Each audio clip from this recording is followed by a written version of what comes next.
বার্সেলোনার স্বর্ণযুগের অন্যতম নায়ক ছিলেন জাভি হার্নান্দেজ। লিওনেল মেসির ক্যারিয়ারে মিডফিল্ডার জাভি এবং ইনিয়েস্তার অবদান অস্বীকার করার কোনো উপায় নেই।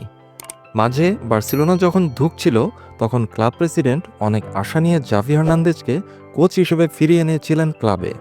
অল্প কিছুদিন বার্সার ডাগ আউটে থেকে অনেক চেষ্টা করেছিলেন জাভি, কিন্তু শুধুমাত্র একবার লা লিগা শিরোপা এবং একবার স্প্যানিশ সুপার কাপ জিতানো ছাড়া আর কিছুই করতে পারেননি জাভি।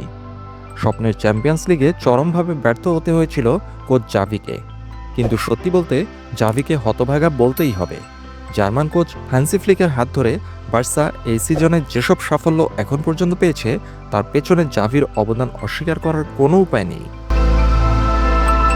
আজ আমরা যেসব প্লেয়ারকে সুপারস্টার হবার পথে এগিয়ে যেতে দেখছি তাদের অনেকেরই বার্সার হয়ে ক্যারিয়ার গড়ার সুযোগ তৈরি করে দিয়েছিলেন এই জাভি।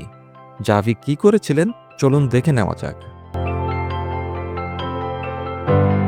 জুলস কুন্ডেকে বার্সেলোনার পক্ষে সাইনিং করানো। যে জুলস কুন্ডের গোলে রিয়ালকে ধ্বংস করে কোপা দেল রের শিরোপা জিতল বার্সা, সেই কুন্ডেকে ফোন করে বার্সেলোনায় নিয়ে এসেছিলেন এই জাভি হার্নান্দেজ। এই সিজনে দুর্দান্ত খেলা রাফিনহাকেও জাভি হার্নান্দেজ নিয়ে এসেছিলেন এবং বিশ্বাস রেখেছিলেন যে সে পারবে। কিশোর লামিন ইয়ামালকে এই কোচ জাভি হার্নান্দেজই ডেবু করানোর দুঃসাহস দেখিয়েছিলেন। আজ সবাই দেখছে সে কোন অবিশ্বাস্য এক ক্যালিবারের প্লেয়ার। পাও কুবার্সিকেও ডেবু করিয়েছিলেন এই জাভি। ডিফেন্সের ভরসা হয়ে উঠছেন আজ কুবার্সি। গাভির উপর আত্মবিশ্বাস রেখেছিলেন জাভি হার্নান্দেজ। আজ মধ্যমাঠের মনি হয়ে উঠছেন গাভি। আলেহান্দ্রো বালদের মতো প্লেয়ারকে উঠিয়ে নিয়েছিলেন বার্সেলোনা একাডেমি থেকে।